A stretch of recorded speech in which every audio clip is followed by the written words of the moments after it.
কষ্টে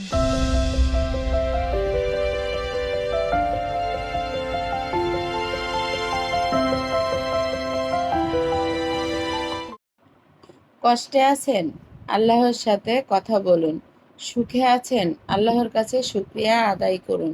সমস্যায় আছেন, আল্লাহর কাছে সাহায্য চান। হতাশায় আছেন, সকাল সন্ধ্যা আল্লাহর জিকির করুন। আমার এই ছোট্ট পরিবারে আপনাদের সবাইকে স্বাগতম।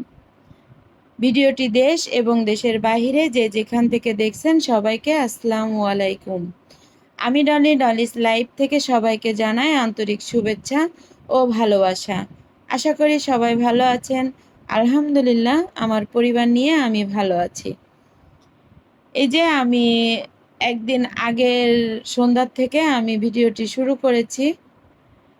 আমার বড় মেয়ে যে রাস্তার যে দায়িত্ব পালন করতেছে, ওখানে দুপুরবেলা যে খাবারটা দিয়েছিল খাইনি। এত সন্ধ্যার সময়ও এসেছে, নিয়ে এসেছে, সেটা আপনাদের একটু দেখিয়ে দিলাম। তারপরের দিন সকালে উঠে আমি সিমাইটা রান্না করে নিয়েছি নাস্তা হিসাবে। আর এখানে আরও কিছু ছিল, কিন্তু আমি আসলে ওগুলো ভিডিও করতে ভুলে গেছিলাম। এই যে সিমাইটা আমি রান্না করে নিয়েছি, দুধ সিমাই, আর এই সিমাইয়ের উপরে আমি 2টা কিশমিশ দিয়ে দিচ্ছি। তারপরে সকালের নাস্তায় এই যে সজনে পাতা ভর্তা করব। আপনাদের ভাইয়া দেখেন, আমাদের রাস্তার ওপারে একটা গাছ আছে, আমাদের বাড়িওয়ালা লাগিয়েছে, ওখান থেকে আপনাদের ভাইয়া এই যে আমার পাতা ছিঁড়ে দিচ্ছে। এগুলো এনে আমার মেয়ে আর আমার নাতি, আমি একসঙ্গে 3জন বসে পাতাগুলো ছাড়িয়ে নিয়েছিলাম। এই যে আস্তে আস্তে দেখেন আমার ফুল বাগানের যে রানী, এই যে হলুদ রানী, হলদে ফুল ফুটে রয়েছে। আমার কাছে তো অনেক ভালো লাগতেছে। আপনাদের কাছে কেমন লেগেছে অবশ্যই কমেন্টে জানাবেন। এর আগেও এই গাছটা এই বছরে 2-3 বার ফুল দিয়েছে আমার, কিন্তু আরও গাছ রয়েছে, তাতে এখনো ফুল হয়নি। তারপরে দেখেন এই যে আমি সজনে পাতা ভর্তা মানে সিদ্ধ বসিয়ে দিয়েছি ভর্তার জন্য। এখানে আমি কাঁচামরিচ আর পানি লবণ দিয়ে আমি সিদ্ধ করে নিব। এখানে আমি সিদ্ধ বসিয়ে দিয়ে দেখেন এপাশে আমি রান্না করতেছি।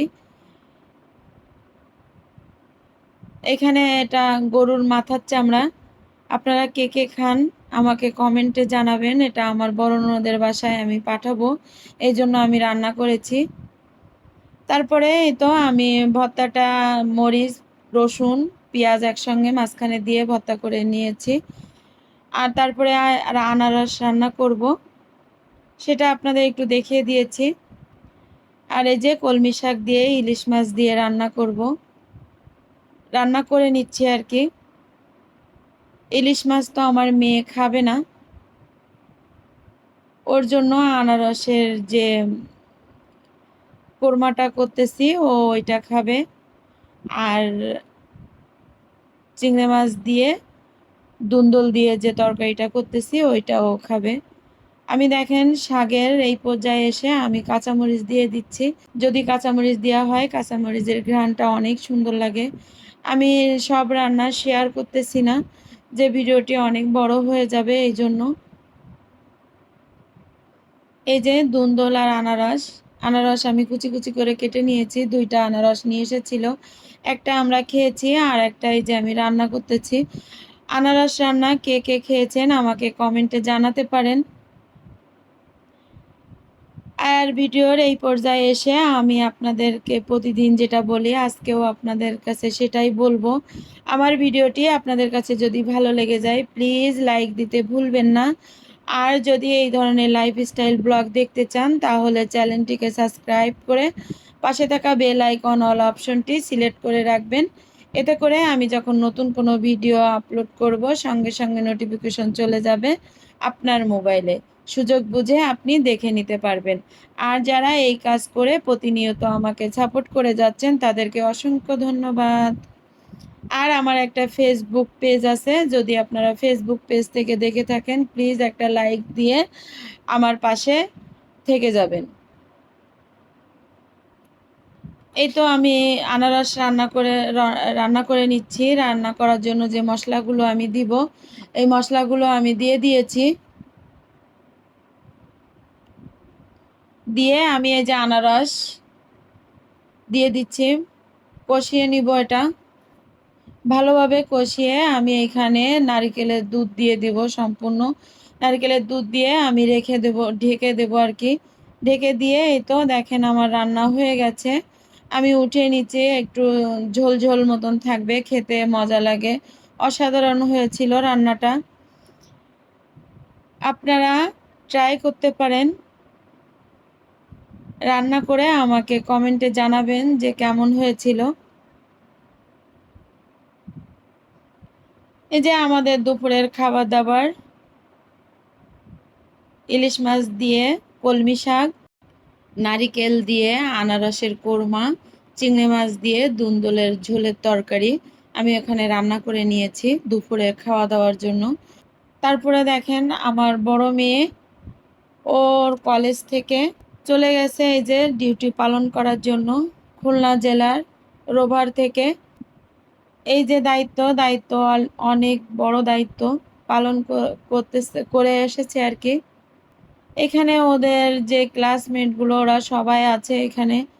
কয়েকদিন গিয়েছে সেটা আমি আমার ভিডিওর মাধ্যমে তুলে ধরেছি।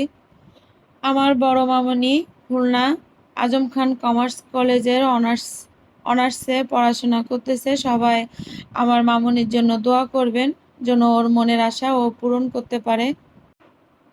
ও যে এই কোটা আন্দোলনে গেছিল এটা আপনাদের ভাই আর ফ্যামিলি জানে না। তারা বারবার জিজ্ঞেস করেছিল কিন্তু বলা হয়েছে যে না, যায় না। কিন্তু কি করব, ও তো শুনবে না, নাছোড়বান্দা, ও তো যাবেই। কলেজের ওর বান্ধবীরা সবাই গেছে, ও তো যেতেই হবে, ও গেছে। কিন্তু আমি সব সময় আল্লাহর কাছে বলেছি যে আল্লাহ তুমি ওর সুস্থ শরীরে বাসায় ফিরিয়ে দিও। আলহামদুলিল্লাহ আমার মামনি সুস্থ শরীরে আমার কাছে ফিরে এসেছে। সবাই আমার মামনির জন্য দোয়া করবেন। আমার ওকে নিয়ে অনেক স্বপ্ন, অনেক আশা। ওরা দুইটা বোন আমার চোখের দুই মণি, আর আপনাদের ভাইয়ার দুই কলিজা আর কি। জানি না আল্লাহ আমার কতটুক মনের আশা পূর্ণ করবে। সবাই আমাদের জন্য দোয়া করবেন। আমার মামনিটাও অনেক সাহসী, সব সময় সাহস নিয়েই এগিয়ে যায়। এই যে আন্দোলনে ছিল, আন্দোলন করেছে, তারপরে দেখেন এখন রাস্তার দায়িত্বও পালন করতেছে। শুধু আমার আমার সন্তান বলে নয়, এখানে আরও অনেক আমাদের ছেলে মেয়ে আছে। আমরা সবাই ওদের জন্য দোয়া করব। আল্লাহ যেন ওদের নেক হায়াত দান করে। ছাত্ররা পারে না এমন কোনো কাজ নেই। ছাত্ররা আজ রাস্তায় নেমে পড়েছে দেশটাকে সুন্দর করে তোলার জন্য। আমরা সবাই তাদের জন্য দোয়া করব। আমার বড় মামনির ডিউটি পড়েছিল সোনাডাঙ্গা মোড়ে, বাস স্ট্যান্ডের ওখানে একদম মোড়ের উপরে। আমি তো ভয়েই থাকতাম সব সময়, আর ফোন দিতে থাকতাম যে কি হচ্ছে, কোথায় আছো। যাই হোক, ডিউটি সুন্দরভাবে পালন করে আমার মামনি ঘরে এসেছে। সবাই আমার মামনির জন্য দোয়া করবেন। আমার তো রাস্তা পার হতে গেলে ভয় লাগে, আর ও তো রাস্তার মাঝখানে দাঁড়িয়ে আছে। ও আমাকে যখন ভিডিওটা দেখাচ্ছিল তখন আমি অনেক ভয় পাচ্ছিলাম। তাই এই যে ওর ডিউটি শেষ করে বাসায় আসতো সকাল 9টা থেকে, আর সন্ধ্যা 6টা পর্যন্ত ওর ডিউটি ছিল। দুপুরের লাঞ্চটাই ওখানেই খেত, ওখান থেকে দিয়ে দিত আর কি। ও কোনো সময় খেয়েছে, আর কোনো দিন বাসায় নিয়ে এসেছে, ও খাওয়ার টাইম পায়নি কিংবা খেতে মনে চায়নি, ও খায়নি, চলে এসেছে নিয়ে। সেটা আমার বাসায় এসে আমাকে দিয়েছে, মামুনি দেখো আজকে এটা দিয়েছে ওটা দিয়েছে। ওরা দুই বোনই পরে ভাগ করে খেত।